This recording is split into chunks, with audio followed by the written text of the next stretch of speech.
Okay, live.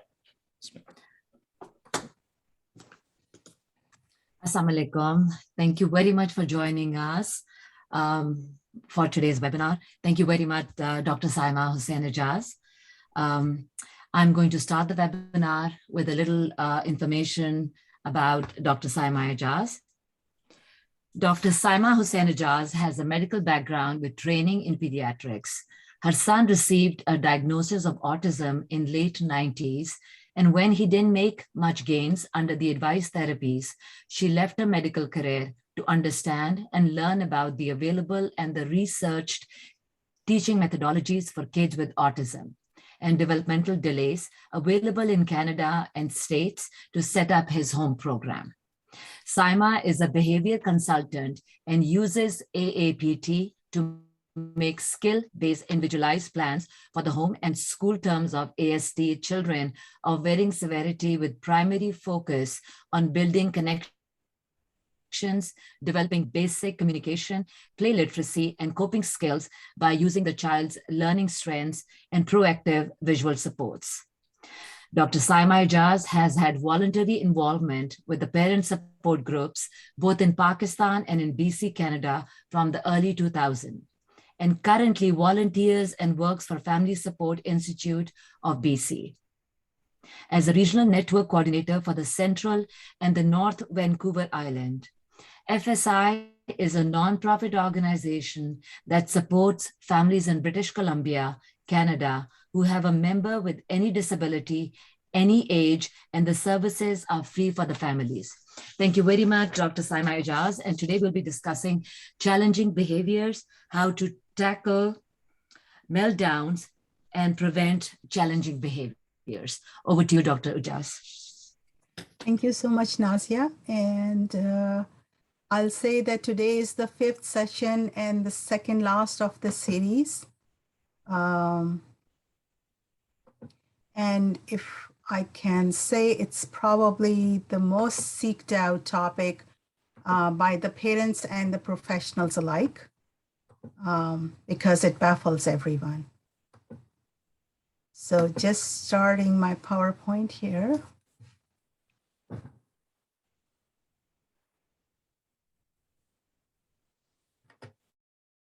So today our learning outcomes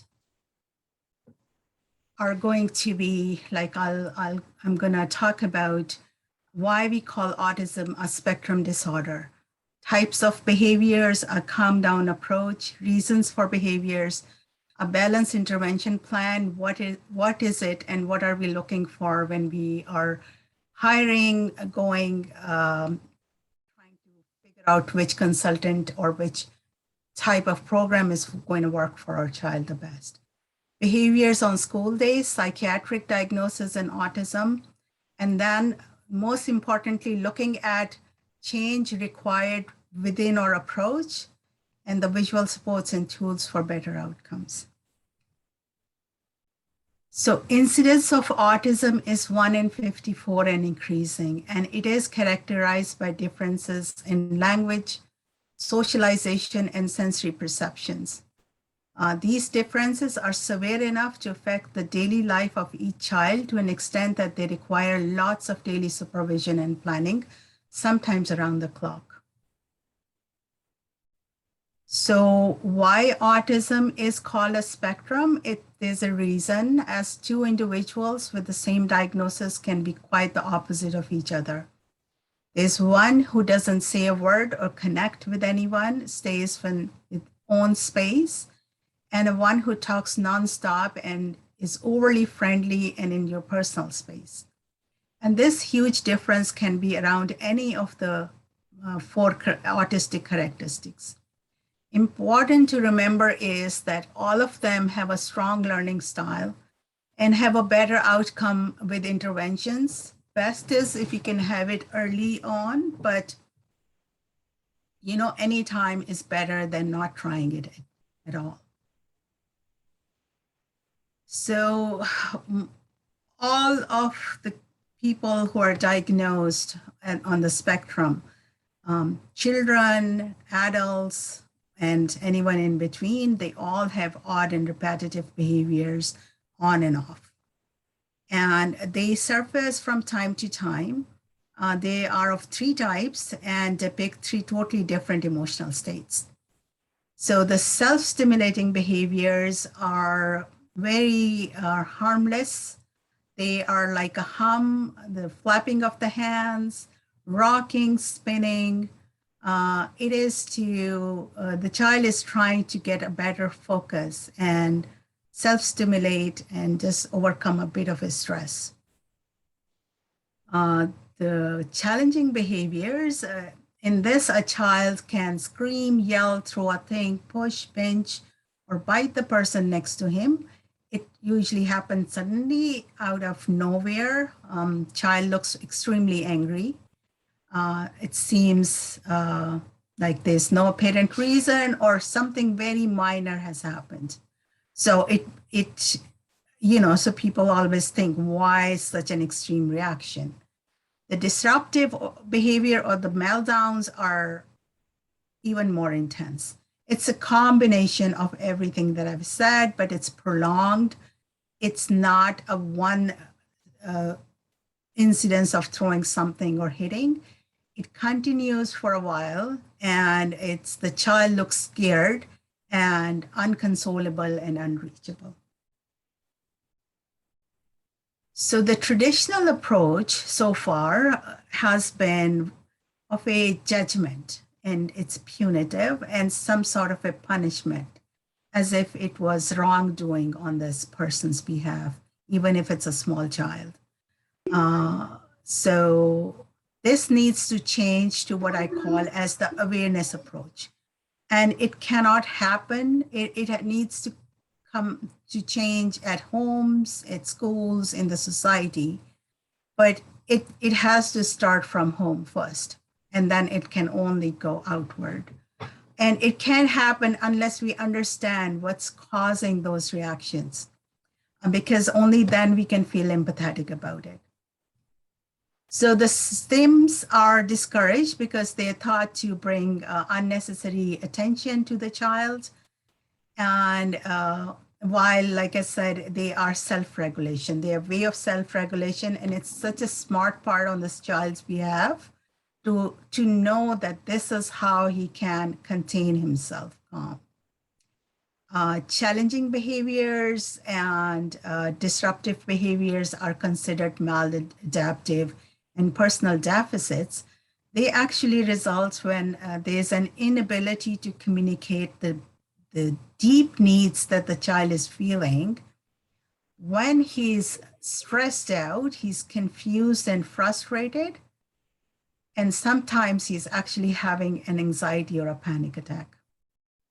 So what we need is proactive support, help him co-regulate and develop the skills for self-regulation. So I want to mention that 1/3 of all the individuals who get diagnosed are the ones with severe autism. So everything that you see in autism is more severe in severe autism. More frequent and severe behaviors, they are nonverbal. Even after the therapies, they don't attain more than 30 words, though they can learn to communicate different ways. Their sensitivities are huge. Majority have a seizure disorder and other concurring medical issues. Because of the severity of the behaviors and other issues, they do get an early diagnosis. But like I said, they're not going to get speech in majority of the cases. Discomfort and pain are the main reasons behind the behaviors. So as Nazia mentioned in the intro, and you know that I have a son at the severe end who didn't make gains with the basic interventions that are provided. And I experienced, like many other parents, a high incidence of meltdown from his 2nd to 3rd year when he was more spaced out and it was self-injurious. Then in the school years, when I got him transitioned there, it was self-injurious, and he would just run out. And when a child runs out, he can run out all the way onto the roads, into the traffic. He has no sense of danger. And then in mid to late teens, when it turned to be aggression on others. So my idea is to begin with the severest form of behavior, so it's easier to sort of understand the rest of those. So self-injurious behaviors and aggressions, or combination of those, that's what a meltdown is. And it's an episode of screaming, flaying of limbs, head banging, biting himself or others, kicking, throwing, and breaking stuff. It can last for a while, and it's emotionally draining for both the one who's having it and one who's handling it. It's more difficult to manage than the challenging behavior. The child is extremely scared and anxious. He's unfocused. His heart is racing. It's 2 to 3 times of the normal heart rate if it's checked at that time. His breathing is erratic. So this child is having a panic attack, and it seems that you can't talk or you can't say anything to console him at that point. The immediate concern is in the self-injurious behavior, and all of the rest is the safety of the child. The head banging that kids do when they're little is not that because their motor functions are a little delayed as well. So it's not that severe.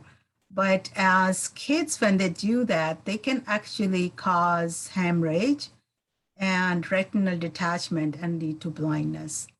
Like I said, when they bolt, they can get lost, or they can, they are good at figuring out the locks. So all the child safe locks that we tried, the kids know how to work it. And they have no sense of danger, so they be out in the road, out in the traffic. They also sometimes have this fascination for shiny things. They can reach out for hot stuff. They can reach out for fire, shiny knives. They can break stuff and then walk over the glass and hurt themselves. And then, of course, when they reach the adulthood, and if some of them are still having these behaviors, then it's the safety concern for the other person as well. So how do we show empathy and not judgment when child is doing that? Just remembering that he has felt this frustration and anxiety for so long that it's just tipped over now. And it has to be, we have to be there as that calm person. Our presence and our calmness should be our first way of approach. And it's not easy to get this child to start deep breathing. What worked for my little child when he was little was he would bite so hard, it would actually go down to the bone. And it was the most horrible feeling a parent can have when they can see their child hurting themselves like this. So I would just give him a huge bear hug from behind, pinning down his arms underneath mine so he couldn't reach, his hand couldn't reach his mouth. And then I'll do the deep breathing and stop, just very slow rock back and forth, and hold him to myself so he will experience that rock. It shouldn't be a fast rock. It's very slow, that it's, we want to slow down his racing heart and his racing breathing. And I like you to deep breathe yourself and make it a little audible. And that child's body will slowly, you'll feel that it's tense, and then it'll slowly lose that tension and he'll lean back into you, and all the fight would be gone, and he will start breathing. He'll follow the same pattern. The kids who are more on the hyperactive side, who are running, well, just run with them, be with them. But the other steps are we have to distract this child using fidgets, using apps, music. You know your child the best. You know, like I did say that we have to make a list of what your child likes, what he doesn't like. So have that as your tool basket and use that. And if you have a communication, use that for distraction. So it's hard to not get anxious when your child is doing that. So I encourage parents to have a board like this, which reminds you of the 4 things that needs to be done. So the order changes for each child, and even for the same child, the order could be different. Like if he's doing something while he's sitting down, then like I said, you rock, you do little things while he's still sitting, see that he's calmed down, initiate the deep breathing. Once his breathing is settled, you can distract him further, and then see if he'll go out and do a run with you or use the communication board for the distraction, or just getting him to do, just take his mind off of whatever was tensing him so much. If the child is in the running mode, then you run first. And then as he slows down, then you give him some sensory gadgets. And then you see that his breathing is settling down. But what I like you to do is that make this as a 2 to 5 minute of a daily routine where you practice deep breathing, where you practice some of these steps. So as it becomes a routine for your child, all you'll have to help him is to focus on this board then, and then initiate the first step, and he will follow through. It takes some practice before you can expect these results. But this would be a tool that he'll be able to carry with him for a long time. So the reasons behind the challenging and behaviors and the meltdowns are the same. And the management is the same as well. That for the challenging behaviors is a little easier than the meltdown. And the reasons, first, we have to look if there's pain or huge discomfort, which could be, we have to figure out where the pain's coming from, of course. But 80% of the children with autism have sleeping disorder. So when they're not sleeping, we know when we don't sleep for 2-3 nights, what happens, how you feel. So the tiredness and confusion, environmental, if it's overwhelming sensory issues, that causes discomfort. And it's not the discomfort that we feel when something's loud. It is more painful than the pain itself. It's huge. The social reasons could be high demands and social and separation anxieties. And the number one reason is that they are feeling all this, but they cannot tell that to anyone. How many times your typical child runs to you and tells you what's happened, or why is this happening? Has all those questions as the child is not able to. So pain, non-communicating kids, the pain signs could be throwing up, can't sleep, has extreme moodiness, is covering ears, is kicking, throwing things, banging head. So looks pretty much like a meltdown. I learned very quickly that the facial expressions and the eyes were very different when the child is angry, or if he's experiencing pain, or if he's scared. So you have to look for those. But the professionals use a flag scale where they look at face, legs, activity, cry, and how the cry is different, An angry scream is different when you're whimpering with pain, and consolability is different too. Like if you do the deep breathing, he might settle down for a little bit, but it's going to come up again. Not to say that he wouldn't be running a fever and other things. So this, if you're interested in flag scale, you can just Google search and you can find it easily. So once you've ruled out pain, then you tackle the other stresses, and it's usually not one, it's a mix. So overstimulation and unstructured days, those have been talked in depth in my previous webinars. And it's in the chat where you can go and find those. Sleep and insomnia can also be due to the same reasons. So high demands is what I want to talk about, because this is not a child we're putting into child labor. What are the high demands? The high demands are that, he's not understanding what you're saying. So he has an what's called auditory processing defect. So what he's listening is just noise. He's can't formulate those words, the meaning of the words. So if our expectation is that we're saying something and he understands and he does that, and if he's doing it wrong and we're telling him to correct it this way and he's able to do that, that's totally wrong.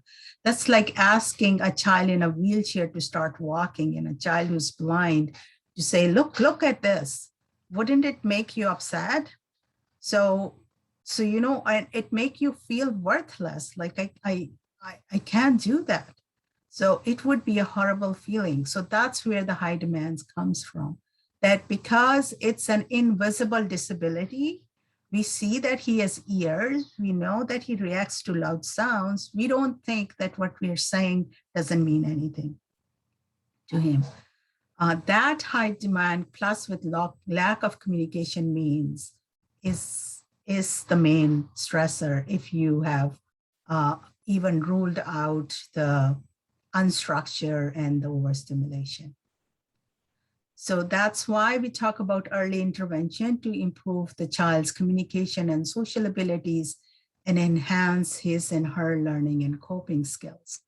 So most places have child development centers who have early intervention specialists like a speech language pathologist, occupational therapist, and physiotherapist.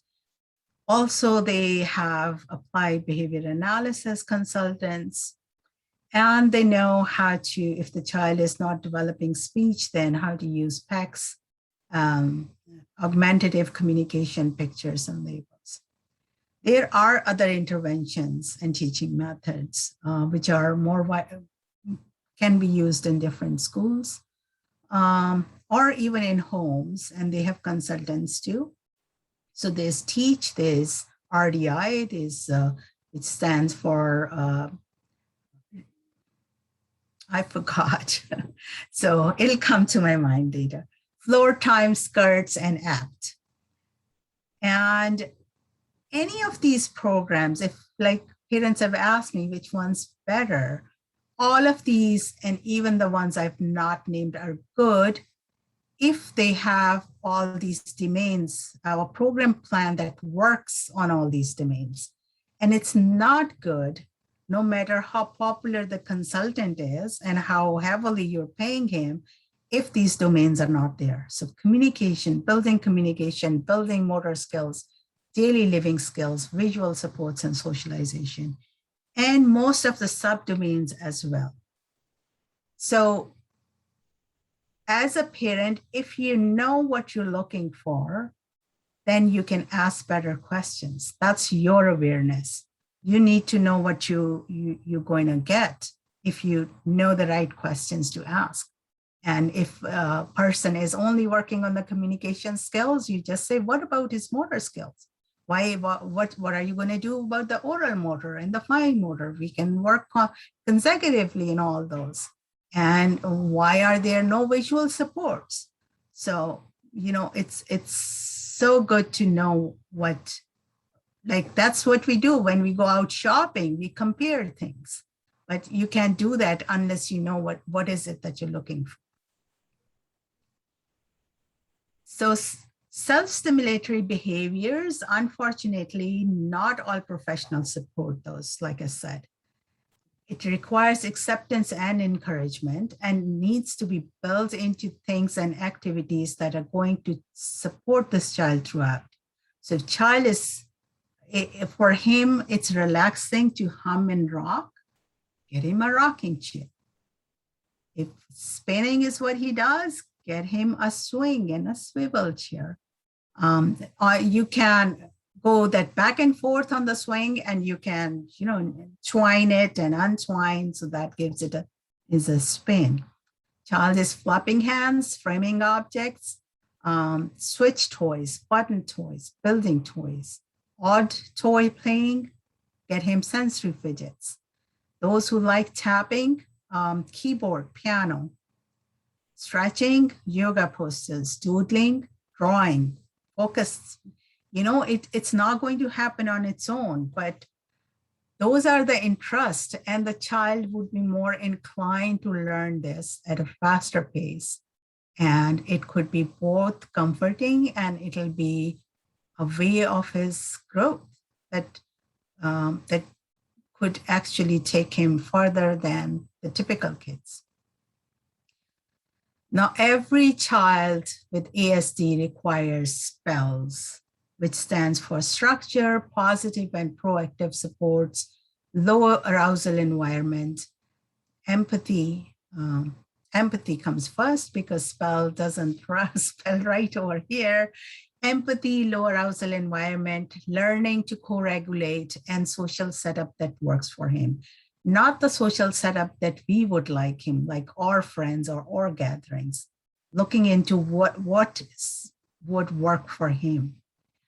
So like I said, a comprehensive program should be working on these steps. Schools are, once the child starts the schools do have structure and positive supports. Sometimes not to the level that's individualized, that can be individualized at a home setup though. They do not have a low arousal environment. Lots of kids, teachers, people going here and there. So, and that in itself can cause behaviors, and the staff can deal with the behaviors, but they don't always have the empathy for it. They don't have that much of an understanding of this, how aroused this child is right now. And again, the learning to co-regulate and developing coping skills and the social setups that are unique for the child, they need to be individualized. So sometimes if you as a parent know all that, you can go and advocate on the child's behalf to get those things working. Otherwise, this could cause the disruptions in the days. Now, if the child is stressed out or anxious, his learning is going to be affected. The regular curriculum is first tried with or without the support staff. And then if it wasn't there and the behaviors come, then they provide the support staff so can help adapt the curriculum a little bit. Some schools have special education departments that adapt the curriculum. If the child is still cannot make gains, then it goes to the IP goals, 2 to 3 goals. It's a modified program. It doesn't get changed that often. Sometimes the same goals keep repeating year after year, which stresses both the parents and the children. So when the child feels inadequate and is stressed or bored, is confused and frustrated, of course, they're going to be challenging and disruptive behaviors. At that point, this scales. They do start putting in the sensory breaks, more structure comes in, more visuals starts getting used, 5-point scales gets introduced. where he's taught that you could be happy or worried or angry and frustrated and mad. They have pictures there to show what those looks like and what can you try so you don't get mad, you don't get frustrated. That's like a lot of pressure on this child. Like for the child, even as adults, when we get to this point, it's hard for us to use our coping skills at this age. Sometimes children are led into for psychological assessments, more doctor visits, and another diagnosis, usually a psychiatric one. 80% of school-age children with ASD have a psychiatric diagnosis. 50% have ADHD, 50 to 60% have anxiety. Then there's depression, there's bipolar, there's catatonia. So because of my medical background, even when I was just having my, I was just having concerns that my son might have autism, I was already thinking of that.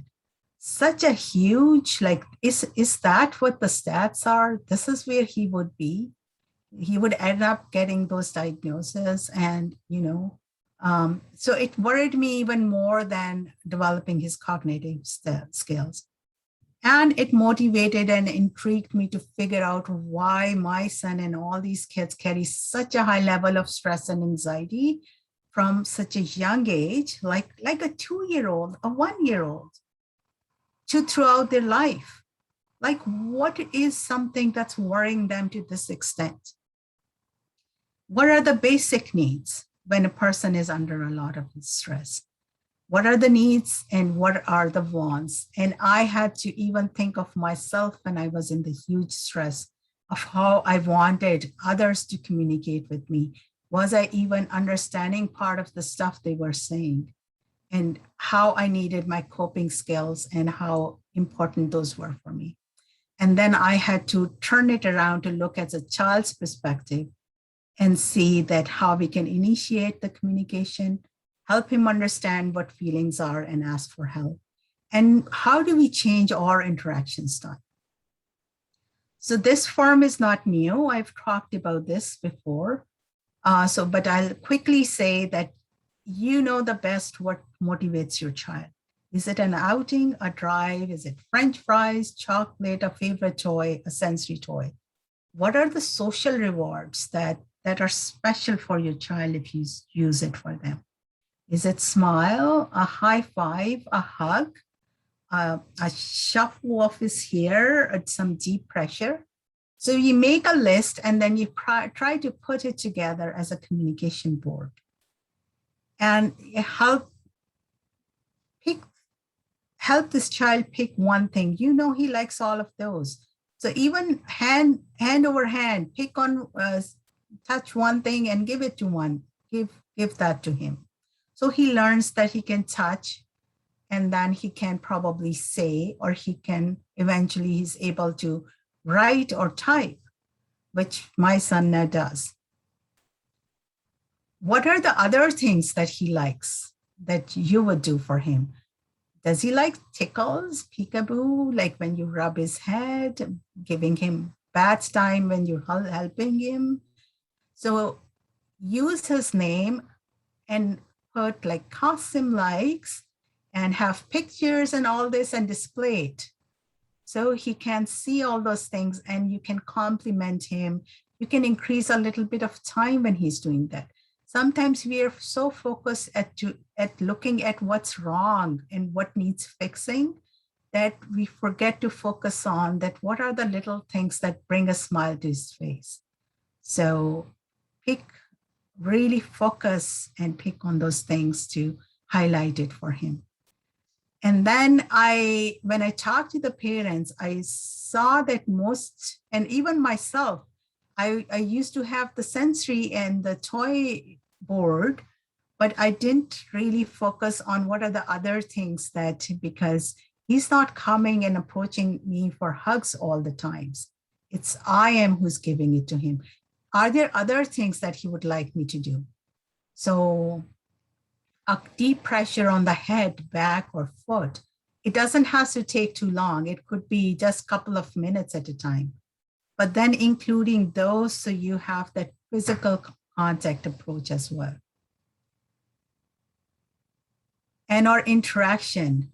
So without going too much into the science part, the only thing that seems to have a positive and the motivating factor for the child to learn and do things better is when we compliment the green spot up there.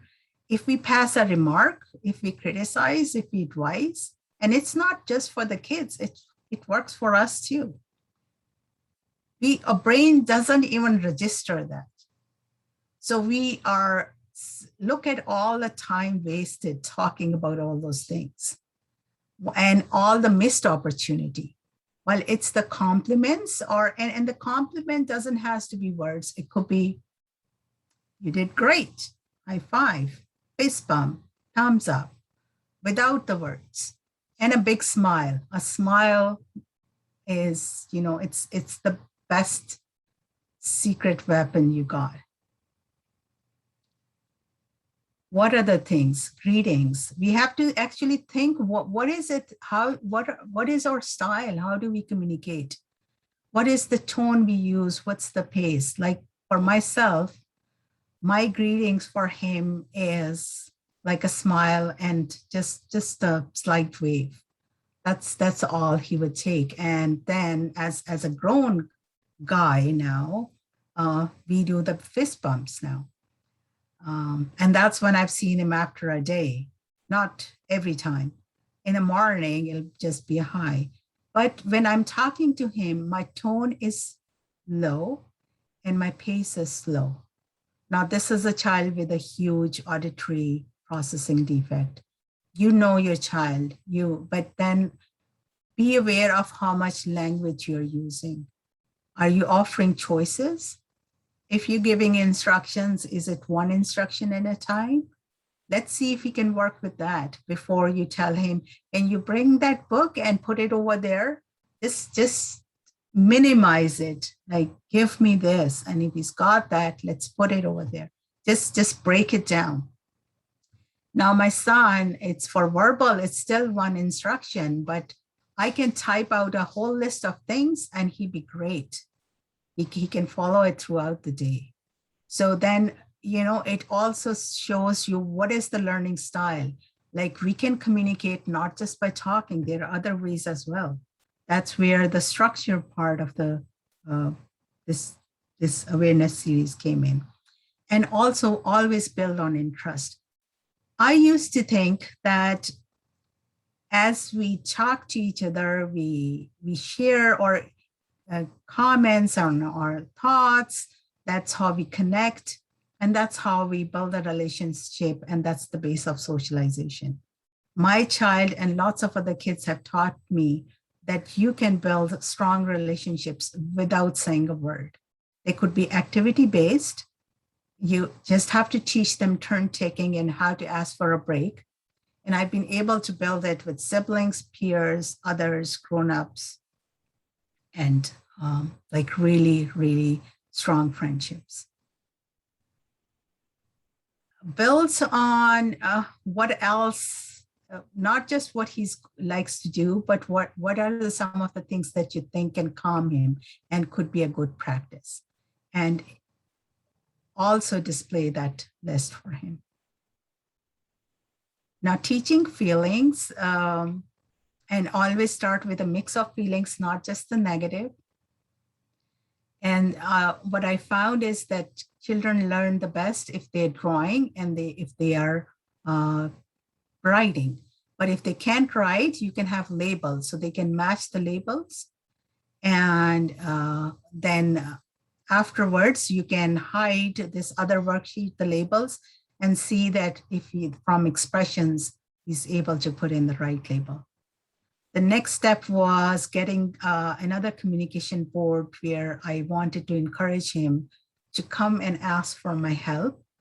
But it is also telling that he could be, and a child doesn't know that why I'm feeling so angry, because he was sleepy for so long, but he didn't know how to ask or didn't think that he could take a nap during a daytime, or he's hungry but doesn't know how to ask for a snack. So all those issues, when they are not communicated, it later turns into sadness or confusion. And even after that, the child starts getting angry that, you let me feel that way for so long. So this way, the child is able to differentiate, and it's just not feeling good. It could be any of those, but we can do something about it. So in this way, you can help the child connect with what you can do if you're feeling this way.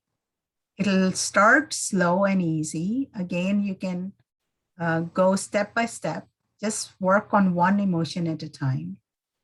And then you can use this other sheet once you think that he's gotten some understanding, see if he's able to put in those labels right or type.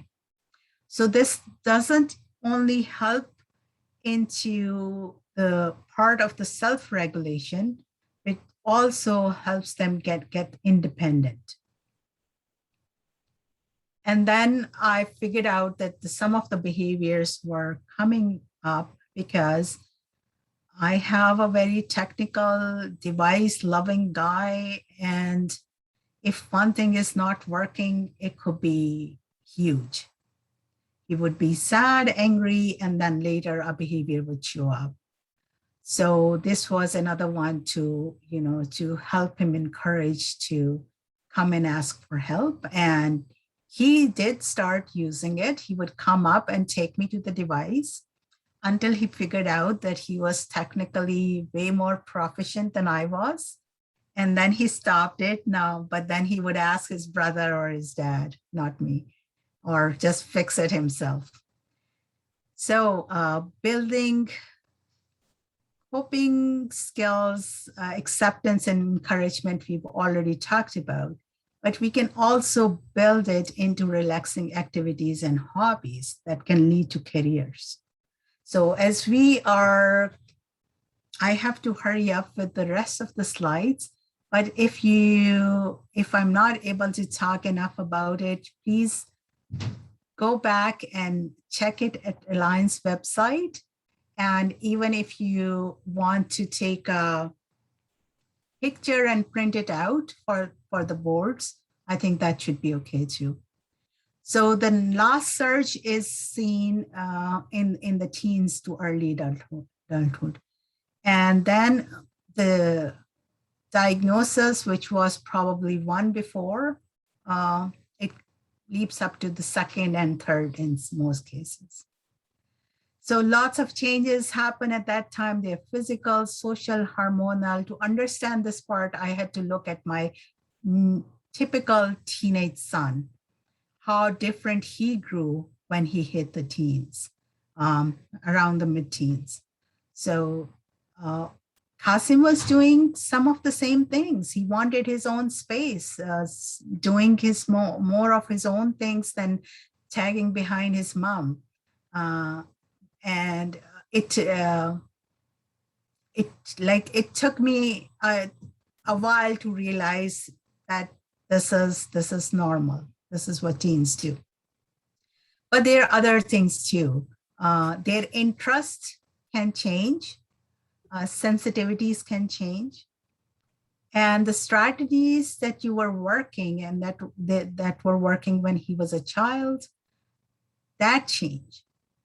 And they want to be more in control. If he was communicating with you before, he's going to go back into non-communicative way, not tell you, try to do things on his own, find his own independence, and all that causes anxiety and issues. Some of the other stuff that causes anxiety is peer pressure. They become more aware of what the peers think of them. if they can hang out with the cool kids or not, if they have been sidelined.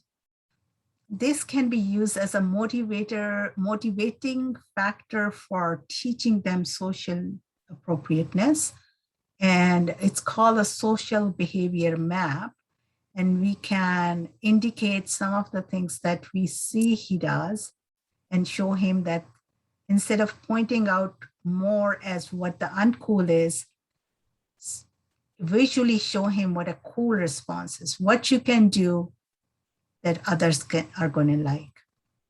So it could be anything like cutting off abruptly or start talking, or, you can pick any consequence that if you do it this way, people give you odd looks or they're not, and that makes you not feel good.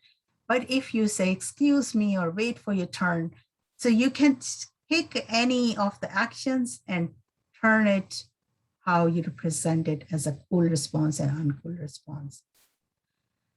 I'll say that you continue to build on the learning skills, interest-based, personal basis, again, very personal and individualized. There are a couple of teaching programs that have a curriculum. ABA is one, and APT that I work on is the other one. That can teach a child basic reading, writing, and math if he hasn't learned it yet. STEM is what they have interest in. That stands for science, technology, engineering, and mathematics. Engineering right here doesn't just mean that degree engineering, it means putting things together, working on that part. And that can lead to careers. And a saying for Temple Grandin that we are focusing so much on academics that we have taken out things like art, sewing, cooking, woodworking, music, and other things that introduce kids to careers. So thank you. And I'm open to the questions. I'm going to stop sharing. Thank you very much, Dr. Ejaz. As always, we have a few questions. The first question is, my son gets totally out of control, hitting me and others. Medication helped for a while, but not anymore. What should I do? So, like I said, each child requires spells. Please go back and look at what spell stands for, and also other webinars to see what is the structure, how can we set a structure, how can we help fix the issues that are actually stressing out this child, leading to the behaviors. What I look at medications at putting a BAM, which is going to wear off sooner or later, or the drug has to be increased or another drug will be added if you do not work on the underlying issues and make those better. So I'm not saying that if the issues are huge and they're causing harm, not to use medicine, you can use it. But in the meanwhile, try to look at the base cause.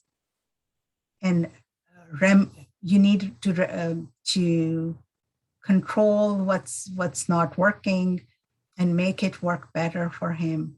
And that is how he will he'll benefit. And maybe with a minimal dose, you'll be able to keep those behaviors out of the way. Thank you very much. What's the difference between a temper tantrum and an autistic meltdown?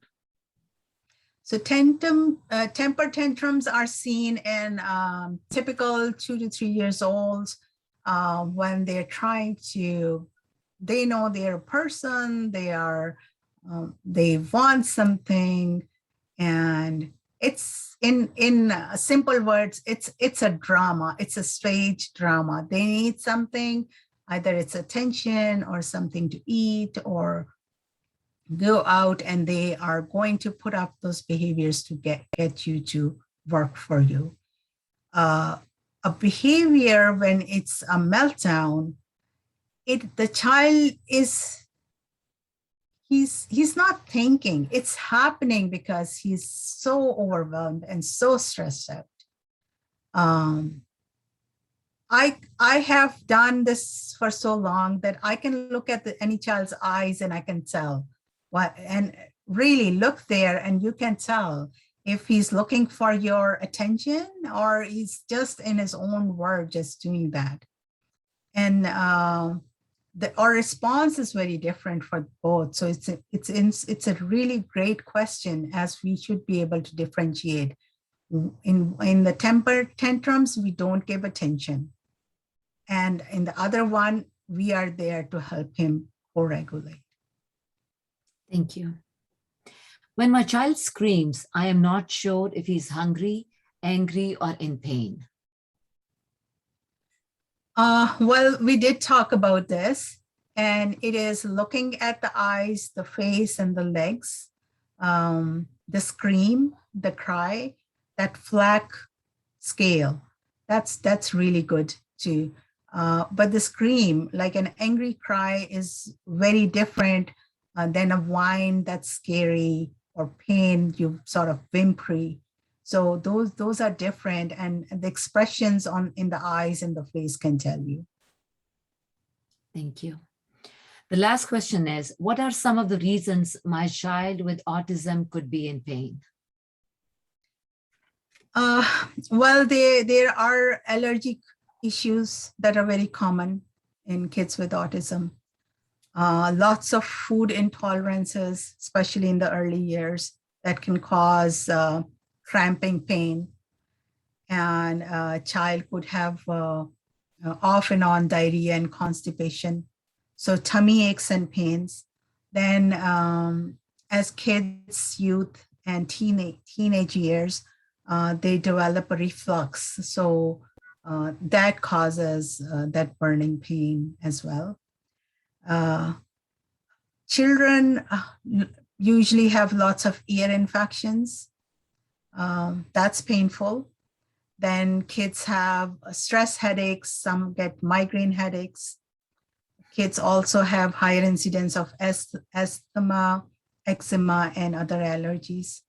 So all these can cause pain. And then, kids, they run, they fall, they hurt themselves. And we don't always know if they've bumped into things. So. Thank you very much. That was the last question.